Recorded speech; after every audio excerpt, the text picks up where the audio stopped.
Okay, hello everyone. A really warm welcome to you all on this International Women's Day. I'm Dr. Eloise Moss. I'm a senior lecturer in modern British history, and I'm also the School of Arts, Languages and Cultures lead for Equality, Diversity and Inclusion. And so I am really delighted to have with us today 4 of our inspirational women graduates. What we're going to do is we're going to hear from each of them about their experiences while they studied with us in the School of Arts at the University of Manchester, and how they've taken those experiences forward into their careers, and I'll be introducing them one by one. Then we're going to have an opportunity to ask them questions as well from the audience. If you do have questions, could you please use the chat function, and I'll read out your question and put it to our panelists as we go around, and hopefully there'll be a really fun discussion, or I know there will be a really fun discussion with these panelists anyway as we go around, that should hopefully also be really informative and engaging and inspire you and your future careers as well. So we're going to go around in alphabetical order. So first of all, I'm really pleased to welcome Annie Caho, who did a BA in history with us. And she is now Senior Policy Officer at the West Midlands Combined Authority. So Annie, if I can hand over to you. Great, thank you, and thanks. Great to be here as well. So I studied history, and some of the things that I did during university was that I worked on the help desk at the Students' Union, which actually was a really good experience to kind of use later in my career to kind of draw on some of that in interviews, but some of the other stuff outside of that. So I was one of the people that helped set up the Closet, which is one of the fashion buildings, which when in my time, it was the building next to the SU. And that kind of really worked on promoting sustainable fashion, which was what I was really into at the time as well. And then I was a peer mentor on the side of that as kind of a couple of different bits. But my career, if I go through from kind of where I started to how different bits have informed it to now, and then we can pick up on anything later. So after graduating from history, I went and did an internship with Solihull Council. So this was a policy and analysis internship where it really kind of focused around the Chief Exec's office and what different policy needs were at the time. So it was devolution. I did bits ranging from modern slavery and counter-terrorism policy, all the way through to things about obesity in town centres. So really varied.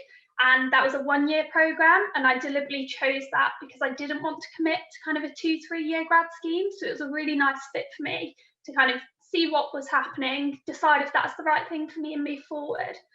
So one of the projects I did within that was around inclusive growth, which is basically how to do economic development that includes marginalised and disadvantaged communities.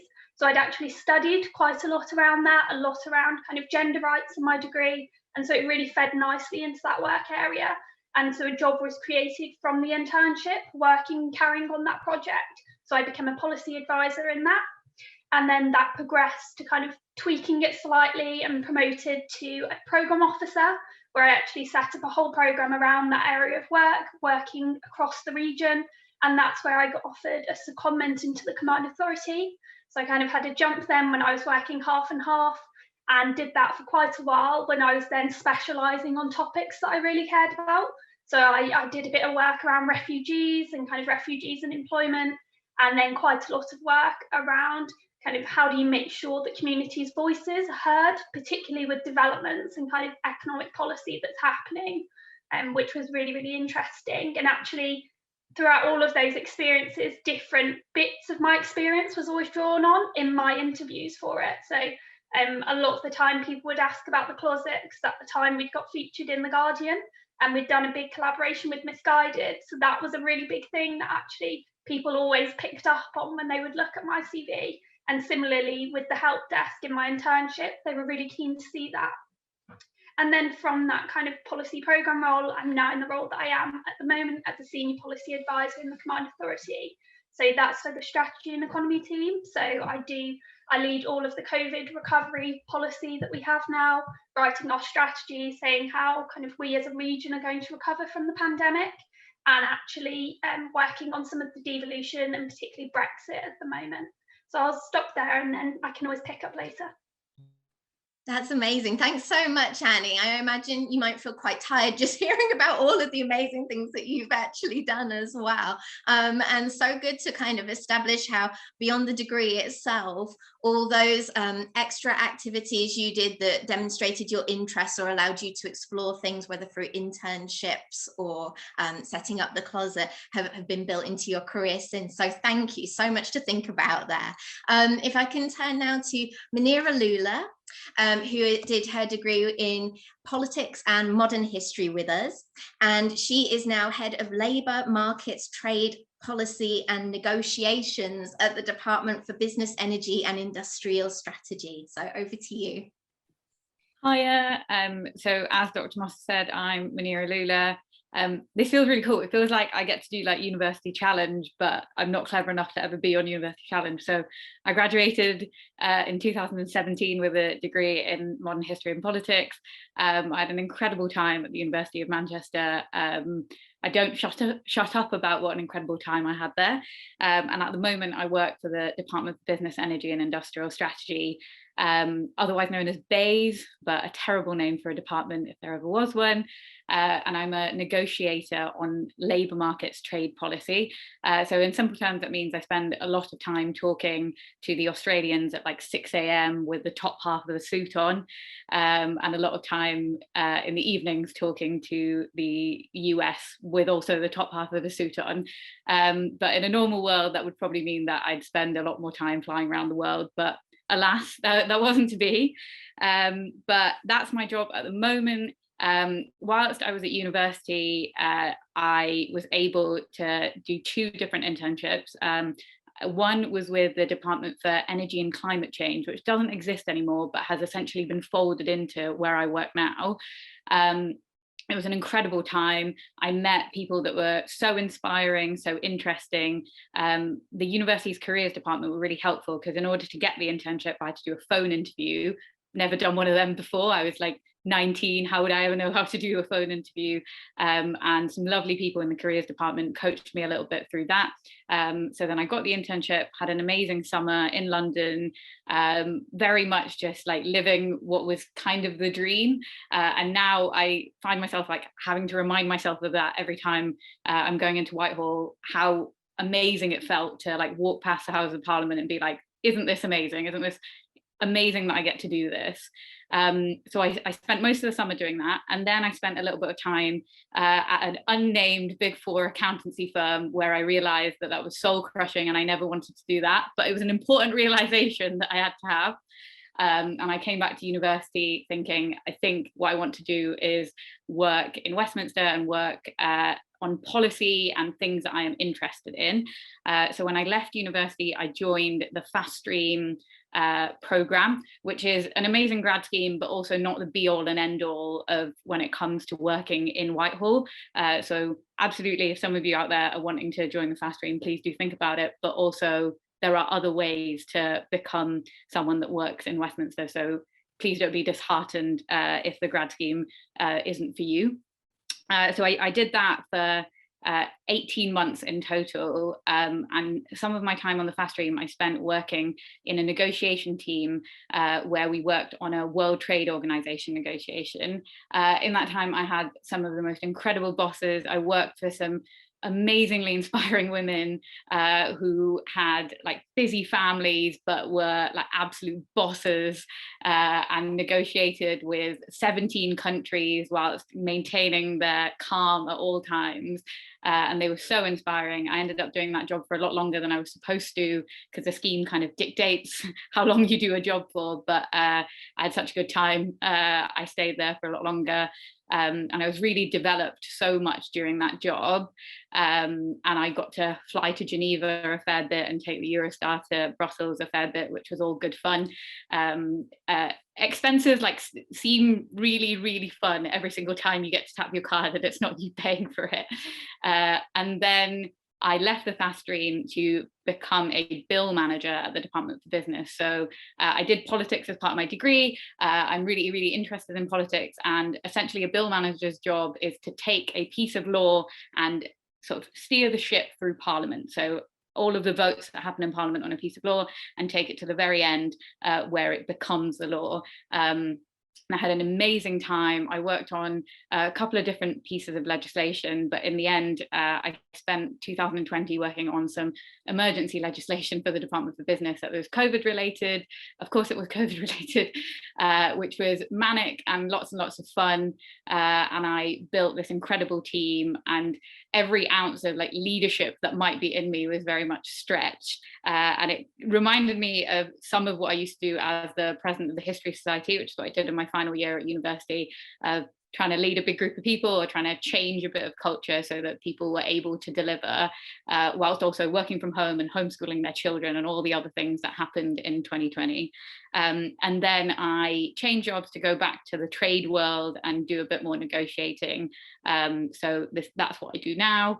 It's a really interesting, exciting job, and I'm happy to take any questions on any of what I've done or spoken about. Thanks so much, Muneera. I'm really pleased that you can compare being president of the History Society with leading an international trade negotiation. That's for our current president of the History Society. I hope you're taking note.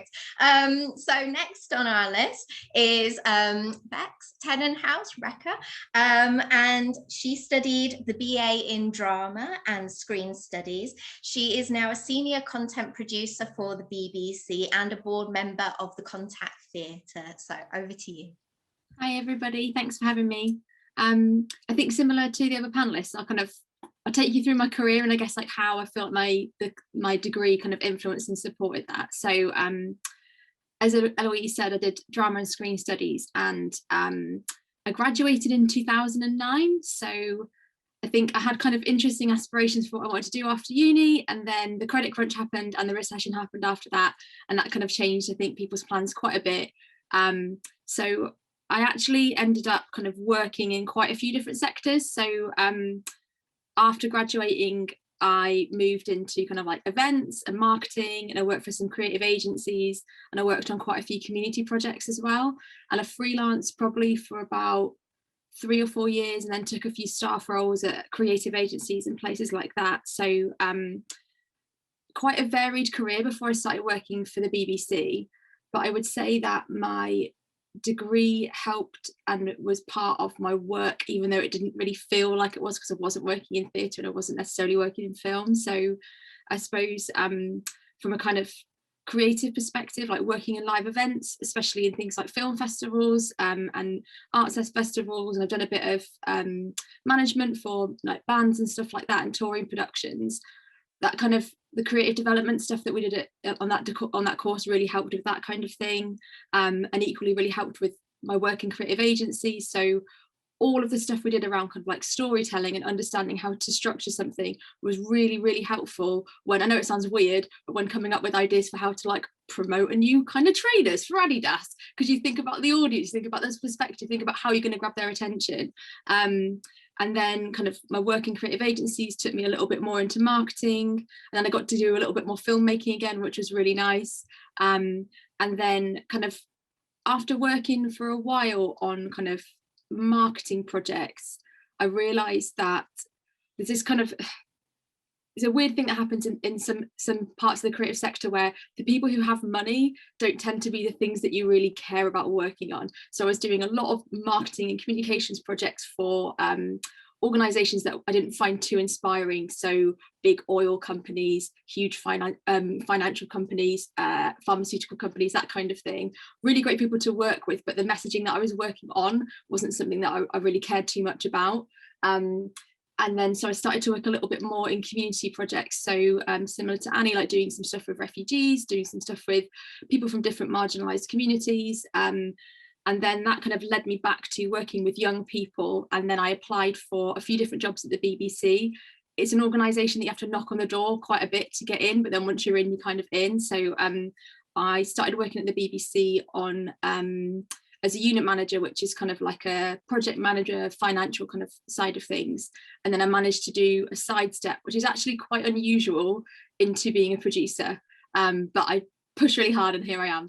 And now I work on some really cool stuff. So I work for BBC Children's on CBeebies content and CBeebies and CBBC content. and I work as a strategist in the digital department. So I basically help different teams, so like Blue Peter, Newsround, different big TV brands, decide what it is they're trying to serve their audience with, and then like how to actually make that happen. So it's quite a fun kind of top level strategic job, but then you also find that you do some weird silly stuff, like spend a day trying to find whoopee cushions to do the world's biggest whoopee cushion event, which, by the way, we won the world records. That was good.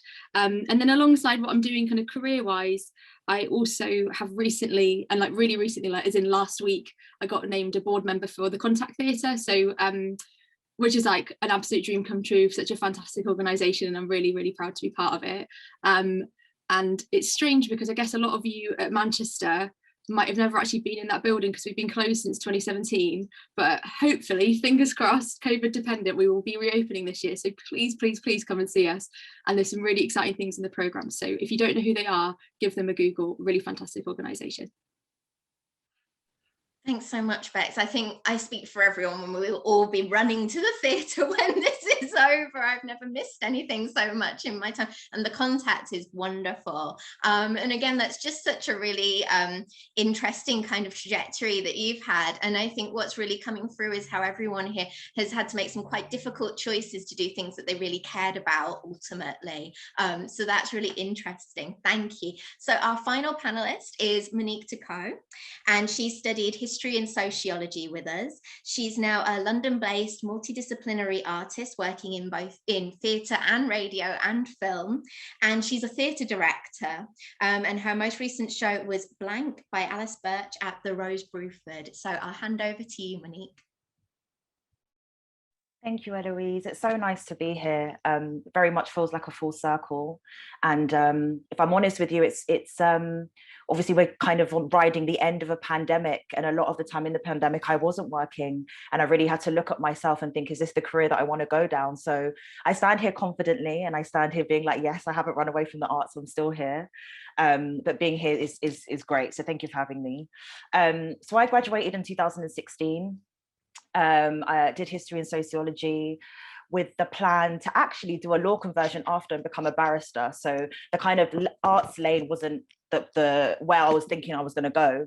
And then second year of uni, I joined the Drama Society, and the Drama Society gave us an opportunity to direct plays and put them on and gave us budget. And I did a show called Animal Farm, which was my first show. No, the first show, sorry, was A Number by Carol Churchill. Then I did Animal Farm the third year. And I was like, wow, if I can be paid to do this, then this is what I want to do for the rest of my life. So I pursued it, and I looked not just at the university, but kind of looked at Manchester as a whole and started getting involved at the Royal Exchange. Made some partnerships there, met Matthew Zia, who was artistic director there a couple of years ago. And after that, after university, 3 years in, being in Manchester, I got the Regional Young Directors Scheme award, which means that you are attached to the theatre for 3 months and become an assistant director. So I was there for 3 months, I suppose gathered the skills that I needed to move back to London, and then started assisting. And I think when I got to London, the kind of biggest realization was that if you're trying to get into theatre, this is going to be a very, very long journey. You're not going to get your first London show just like that. You're going to have to put in the work. So I went down the assisting route. I assisted at the Globe. I assisted on Richard II, which was the first all-Black, all-female production of Richard II, which was an inspiration and fantastic to be on. Then I moved to Rosmer's Home, which I did at the Duke of York, which was a West End show with Ian Ritson. And then my last assisting job was at the Young Vic with the Elphaba, which was Blood Wedding. So yeah, very much assisting from after university, just trying to learn as many skills as possible. And then just before the pandemic, I was like, okay, I've gained all these skills. I now want to direct for myself and just see if I can do it. And then the pandemic hit.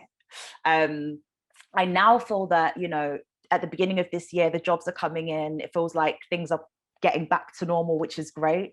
Feel a bit more confident in that. So at the moment, I've been working predominantly in drama schools because they're still up and running and they're still making shows. So that's what I've been doing at the moment.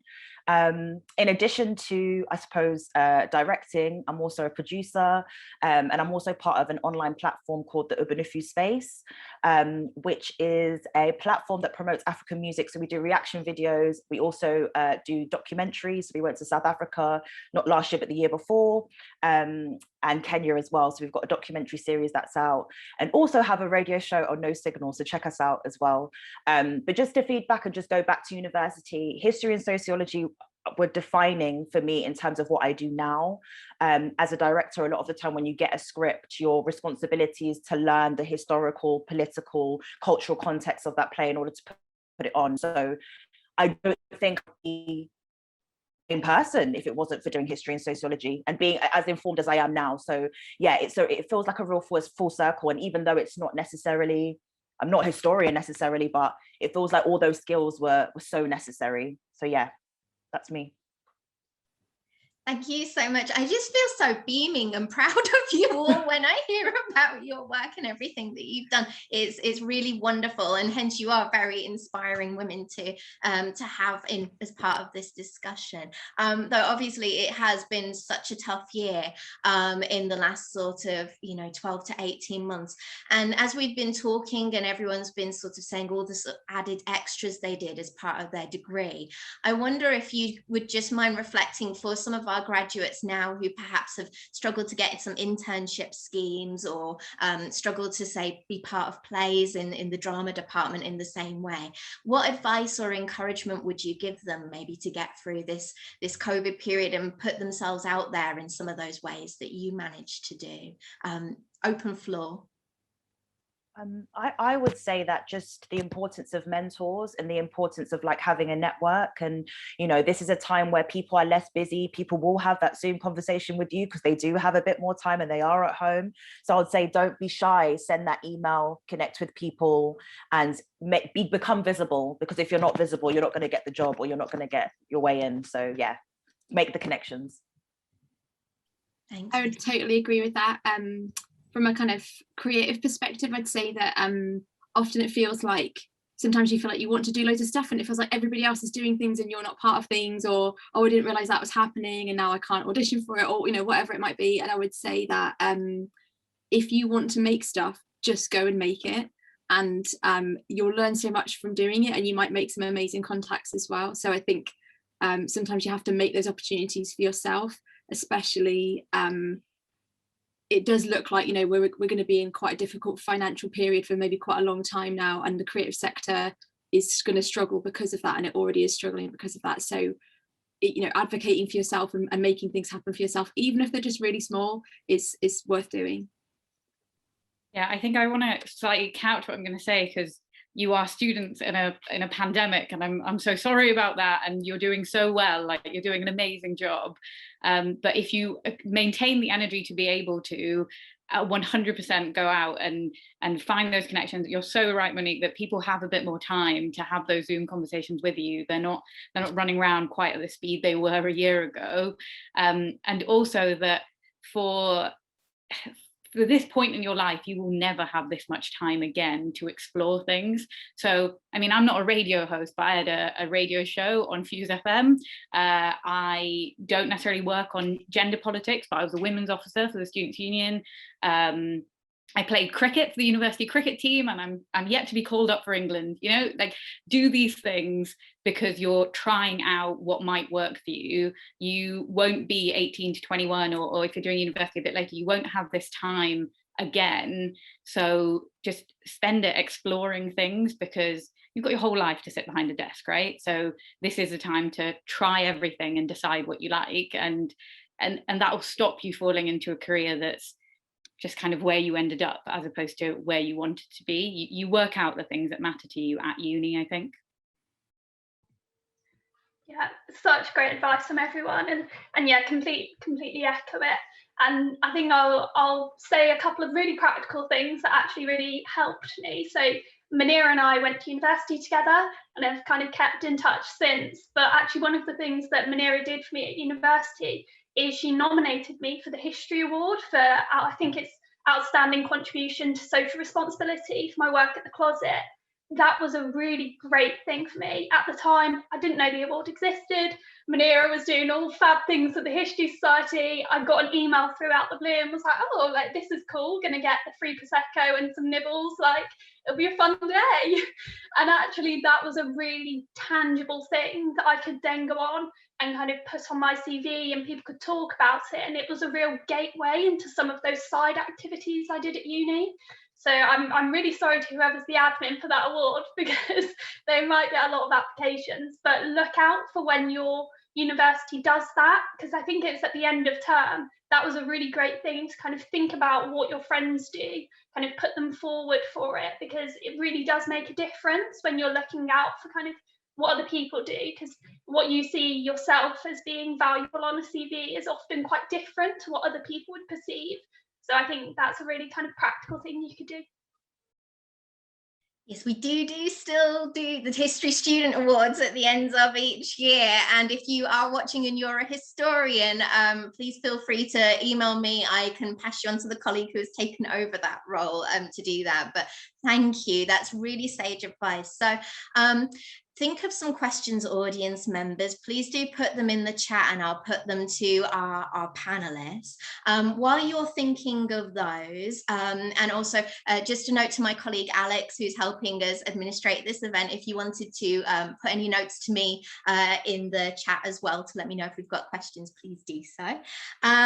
Whilst we're just thinking a little bit about those, I wanted to pick up on something that Beck said before when she described her storytelling skills and how those that you've developed from your degree then actually do really translate into your work. And I think that really struck me, because often when I'm trying to advise students about how to translate the careers they're acquiring, say from a history or really any arts degree, into something that employers want, they sometimes actually struggle to talk that language. And I wondered if we could just go around again, and if you could say a little bit more about that. How have you used the kind of skills that you had in your degree and translated them into things that employers want to hear, or had that practical experience? I find this question like quite easy to answer because unfortunately it doesn't do masses for diversity, but Whitehall is full of people with arts degrees but there's a reason for that, right? It's because we are good at writing, we're good at persuading or writing to persuade, and we're very good at absorbing big amounts of information and making them clear and simple. And that is quite literally at its absolute core what most policy officials that work for the UK government do at every level. You know, you're talking from the most junior to the most senior. They are taking a variety of information, making a decision and presenting that back to a minister. And I hope that's what you're doing in your degrees. You're reading a variety of literature, you're picking an argument, and you're writing an essay for your tutor about it, and arguing your view of the historiography as opposed to the other view, but you'll make some reference to the other view. And that is literally, like, boiled down, what I do day to day for ministers. And then on the other side, I'm like processing a lot of information and having to do that quickly. And honestly, something that in first year you kind of laugh about when you have a lecture on in the history department, but I'm sure the English department and the drama department do the same thing. You have a lecture on how to read, and that is honestly so important. I chew through masses of information, and if I hadn't been taught how to read properly during my degree, my job would take me so much longer than it does. I would be working like 12-hour days just to get through the basics. So yeah, really practically, your degree is going to help you get through that kind of job. And then on the other side, the way university is structured to invite you to speak up, to talk about your opinions, to justify your opinions in front of your peers is so vital. As it's International Women's Day, I should say, I actually think there are lots of conversations to be had about women in university, around our physical safety, around if the curriculum reflects women appropriately, but actually being around my male peers, I felt like, they're my peer group and I feel just as intelligent as they do. We all got our A-levels and we're all here and we're going to talk about this like adults. And sometimes that isn't always the case in your job. You don't always feel as empowered as you did at university to share your opinion.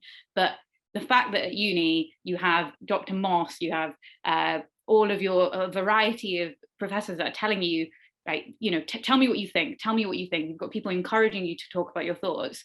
That should give you the empowerment that you need to do that in your job, even if you're faced with maybe slightly more sexist bosses in the future. But I hope not, but I hope that in your career you'll feel just as empowered as your tutors and professors make you feel.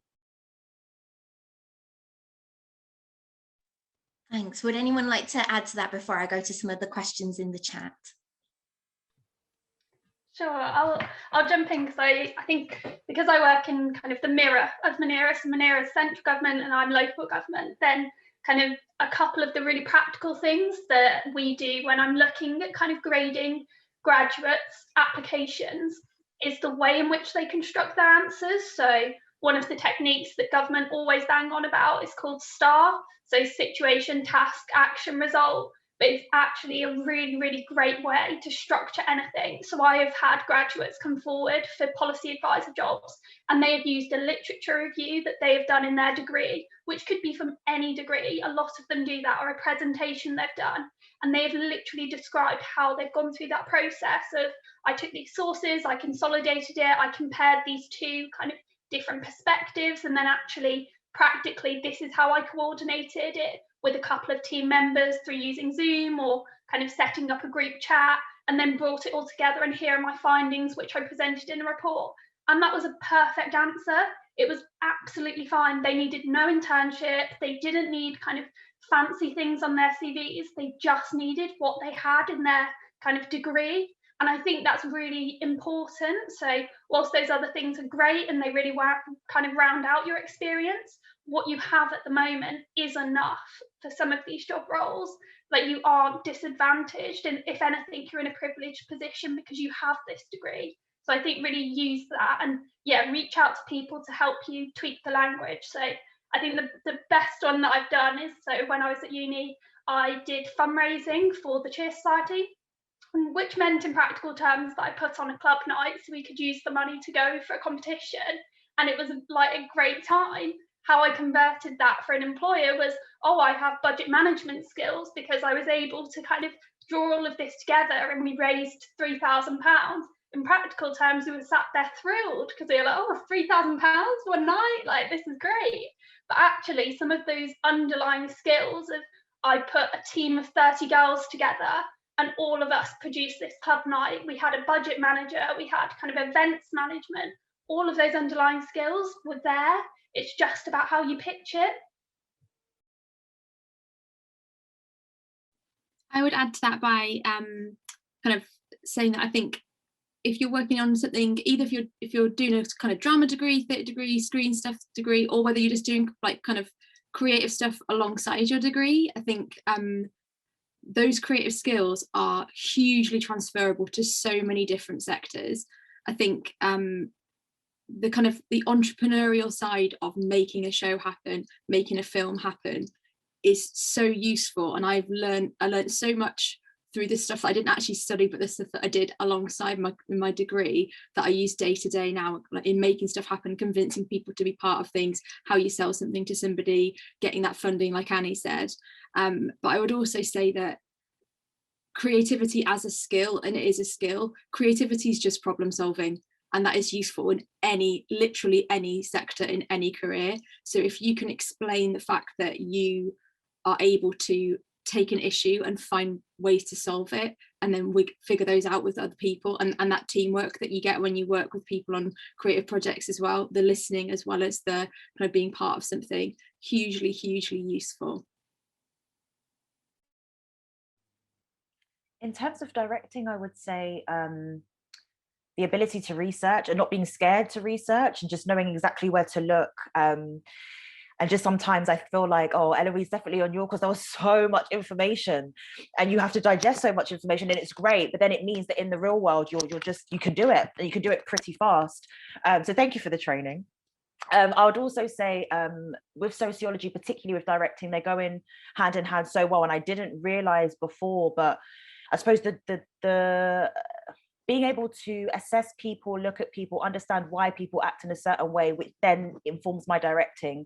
And you just think of so many theorists that were very much in the back of your head, but you'll be presented with a script or you'll be presented with an idea, and just so much from university comes back. Like, it's just all there. It's all there. It doesn't go.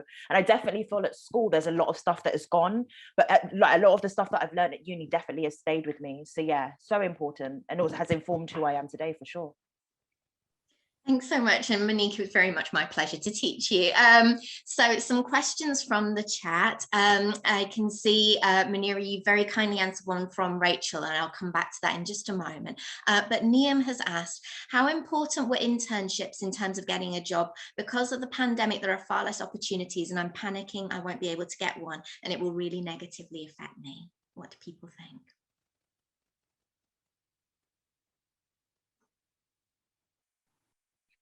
I think going back to what Annie had said about, it isn't just about the internship. So just to be clear, I did do an internship, but let's put me in the bracket of like too keen for their own good for now, and go with all of my friends.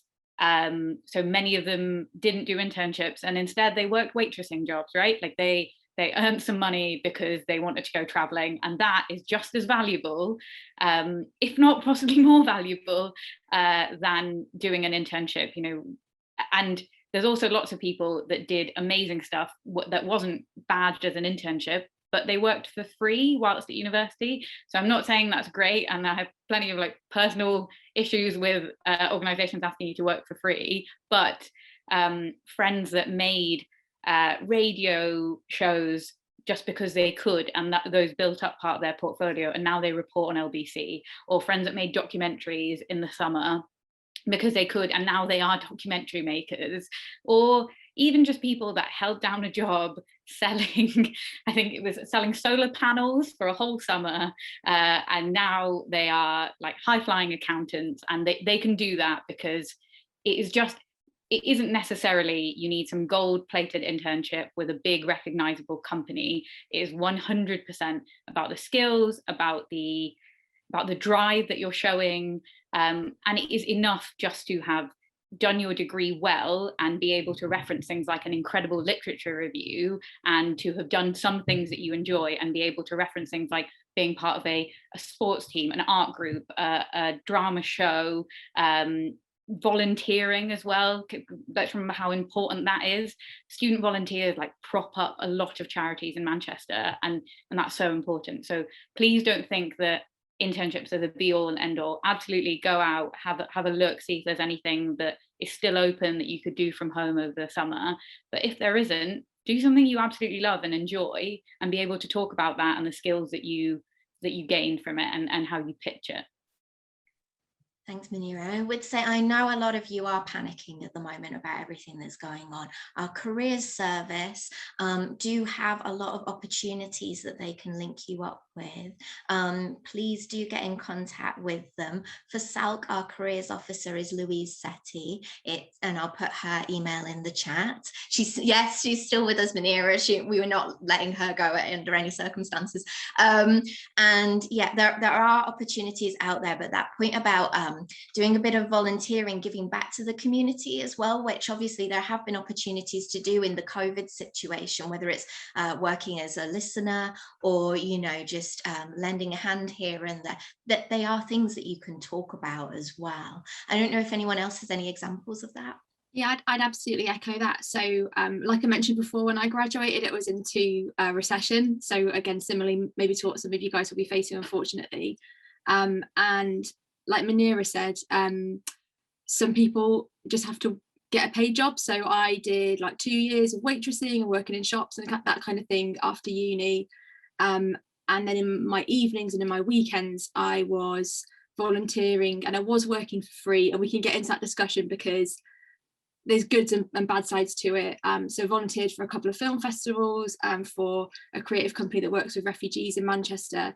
And I made connections then that definitely boosted my career, but I also was working full time and I was very, very tired and I made myself quite ill. And something that I found really tough actually after uni was some people were in a financial situation where they could do a free unpaid internship at some amazing place in London, and you're just watching their kind of life unfold on Facebook, and you're like sitting in a toilet on a bin in a restaurant on your break, kind of thinking, oh, what am I doing with my life?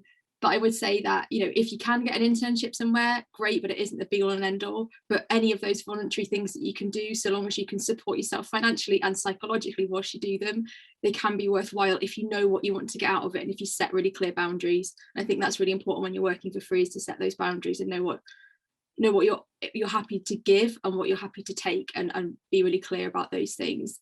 But I would also add that at the BBC, we have it quite a lot where people are really keen to get in on some of our kind of creative access schemes and our internships and stuff as well. And I would say that whilst internships can be really great for certain sectors in the creative sector, I don't know about the other stuff that you guys work in, the other panelists, but I think as many places as you can work as many different places as you can, because you'll learn so much different stuff. You meet loads of different people, and you'll sometimes figure out that you're not that interested in the thing that you thought you were interested in, and then you can leave and dip out of it. So I think don't get too hung up on getting an internship at some like dream place, because it might not. There are so many other ways to get into different parts of your career. Yeah, absolutely. That's such great advice. And I think one of the things that I really wish somebody had kind of taken me through at university was understanding kind of where are my strengths and what is the activity that I'm doing, how does that break down?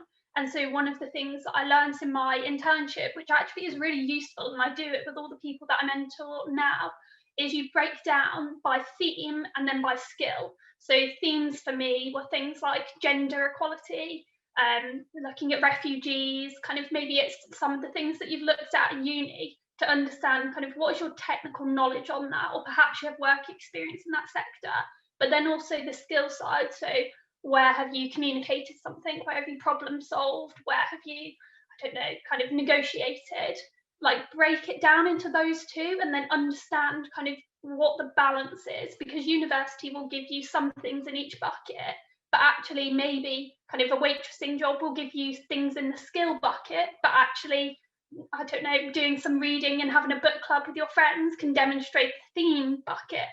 And that's what you'll need for kind of when you're putting together your applications.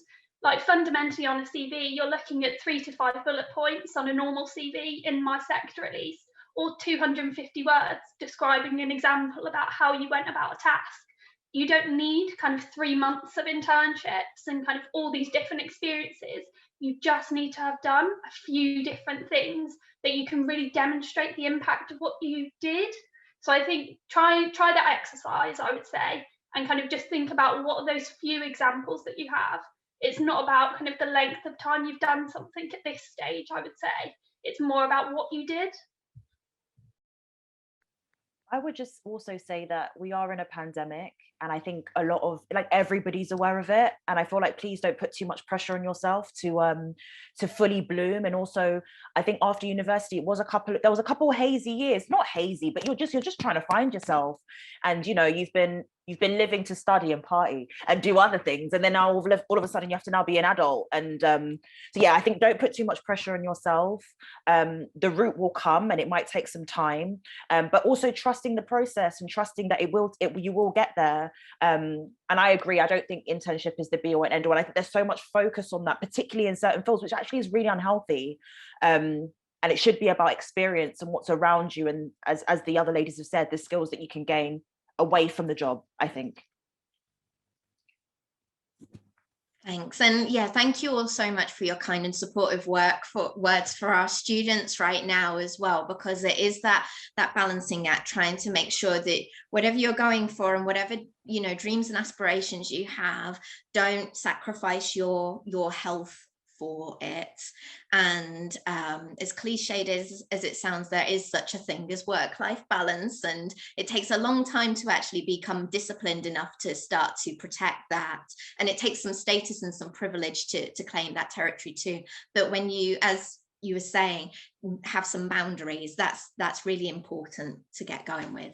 Okay, so I know that Rachel, who is one of my current students at level 2, hi Rachel, had asked Muneera for a little bit of advice about the civil service fast stream, I think it was, and you very kindly offered to message her directly about that, and if people do want to email me, and I'll put my email in the chat, and I'll maybe field a selection of questions to Muneera about that so that you're not inundated, that would be okay too. But do you want to just say 1 or 2 top tips, Muneera? It was more just to say, we said reach out to people. Go Rachel, you've reached out, please do. I will leave my work email address with Dr. Moss, and just get in touch. We'll set up a Zoom, let's talk about the fast stream if that's what you want to do. Thanks so much. Somehow I just made my whole little Zoom image move around the screen quite accidentally and had a total panic, but we're fine, we're back on track. Right, so from Emma, what would you say is the most challenging part of your respective roles, and how have you managed the challenges you faced? Monique, do you want to go first, because you were last time? On mute, sorry. I would say the most challenging part is the fact that I'm freelance. So to put on a show, it probably takes about 4 to 5 weeks. So it means about every month I'm jumping from job to job.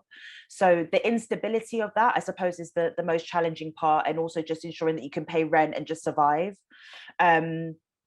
But also on the flip side, it's probably one of the best things. I can go for coffee on a Tuesday at 2 if my schedule allows it. You know, there's a lot of flexibility there, and also it means I work when I want, which is wonderful. How have I managed the challenges? I think in terms of ensuring that I get consistent work, one of the steps that I made this corona was to make my own website, and being quite honest about, like, these are the services that I provide, this is what I do, and just making yourself available, which was a massive step for me, actually, because I think people would ask, so what do you do? Like, what do you actually do? And I would say, oh, I work in theatre, but never really kind of vocalize what I do, and I suppose the journey that I've been on. So making a website and just being visible meant that the challenge reduced, because people know who I was and what I do. Thanks. Other colleagues? I'll jump in. So I think practically one of the most challenging bits about my role at the moment is kind of multitasking and really working with different paces. So it really is kind of swayed. So kind of over Christmas, say this year, I pretty much worked the entire Christmas period because of the Brexit deal and kind of the implications of that. Similarly with budget last week, that's kind of a really hectic period, but then other times you'll have kind of much more flex in your diary and much more kind of flex in your time. So being able to really kind of dial it up and dial it down, that's really challenging. But as it's kind of International Women's Day, I think one of the things that I found challenging in my career kind of to date working in economic development is being a woman working in economic development without an economics degree. Like, that is a very challenging space to be in. Like, I can name you, I know 7 white middle-class Ians just in the West Midlands working in economic policy. I can't give you any woman that has the same name 3 times over. Like, it is few and far between for kind of the women that exist in this space. And I think there is really something about how you assert yourself and how you really bring presence when you're in that room. And I think you learn that at university, and you very much learn it in seminars. But that is a really challenging aspect that I think as women, we all have to go through in our careers, and learning kind of, when do you speak up? When is it actually better to just stay silent and let that person make their point, but come in and be poignant when you do? So I think, yeah, that is a really challenging aspect to the sector that I work in. And yeah, happy to take kind of questions on how I've navigated that, or how peers have as well. And one of the ways was having a really strong kind of female network of colleagues that work in a similar space. I'd say just following on from what Annie's just said, I'll pick out like a challenge that is to do with being a woman. And I would say that something that I've only recently learned how to tackle is when you're in a mixed gender group. All the way through my career, I have been given like the women's work. So if I'm in a creative pitching session, I'm the one who ends up writing up the notes and sending them around. I've never I always end up doing it. Male colleagues never get expected to do it. Within kind of creative work that I've worked on, I've always been given kind of the administrative and then the emotional labour tasks. So like, oh, can you explain to them why we didn't think their thing was very good? Oh, can you cost up this? Can you do all of the traditionally women's work? And my male counterparts who do exactly the same job as me, they would be like, oh, can you go away and develop some ideas for this, even though we're doing the same job role. And in the last probably like 18 months, I've realised that it was really starting to grind me down, the fact that I had to constantly hustle to have my creative ideas listened to, even though I've got this job and it's what my job is for. So I started to push back to my boss and other people that I work with to say, all of my male counterparts, there's 4 of us on our team who do the same job, 3 of them are guys and then there's me. They all get to work on technical projects, creative projects, and I end up working on the appeasement projects around other people's feelings and the financial projects around administration, that kind of thing. And I basically said, I don't think that you realise that you're doing it, but it feels quite sexist. And as soon as I said that, people looked quite horrified. And it was a really hard conversation to have, especially with other women who, because I'm my boss and her boss, they're both women, so it's a strange situation to be in. But after pushing back on that, I've got to work on so many different things, and it's really opened up this whole thing in my brain where I don't jump in and do the admin tasks, I don't jump in and do the women's work, sorry to do these. But it took me a long time to get there, and I don't know if it's the same for people outside of the creative sector, but it's a strange thing in our current times that it's still, the work still falls that way. I couldn't agree more, Bex, about just even, so my boss has recently gone away on her maternity leave, but when you go off on your maternity leave, it's traditional for your colleagues to arrange some kind of gift or goodbye, and she manages 4 people, 2 of them are women and 2 of them are men, and the expectation was just always that the 2 women she manages would organise that gift. All that emotional labour. Yeah, it's hours and hours of your life that you never get back. Exactly. Organising team events, that's like what women do, despite the fact we are all absolutely the same level, we're paid exactly the same money. So it's not sexism in the gender pay gap way, it's this kind of underlying thing. I completely agree, Bex, that trying to be more assertive in that can suddenly feel like really uncomfortable, because you're saying to someone, I'm not going to do that thing you're asking me to do, and here is why, because it never said it in my job description, and I think you haven't asked him to do it.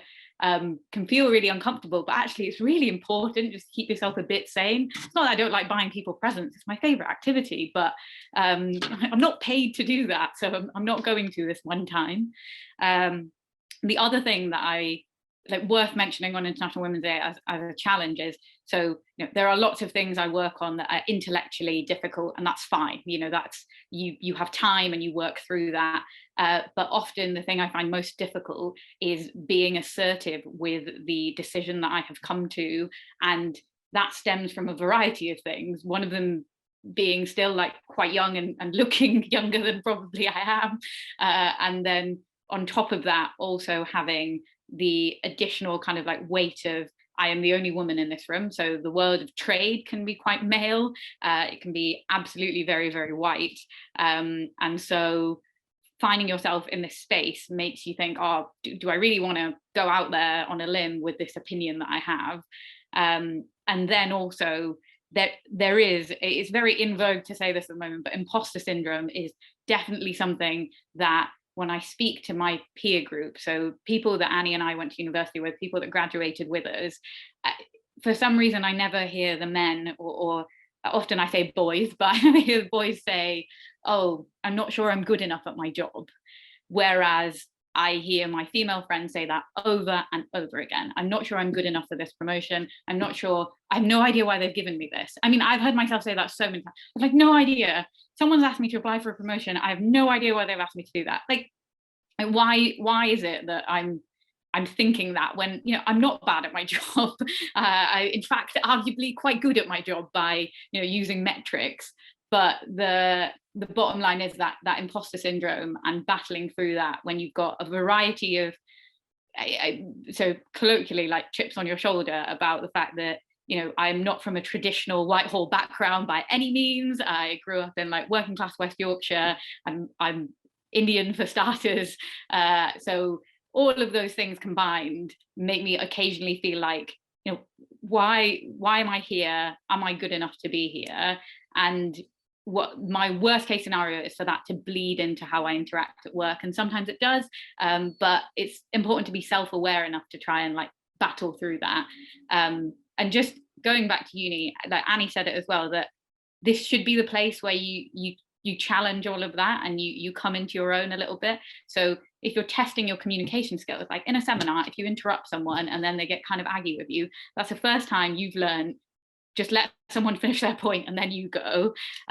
Or if you felt like you should have made your point first and then let them go, you're learning kind of those interactions, and that's what you should be testing at university. Even more important when you're doing it through a little screen as well.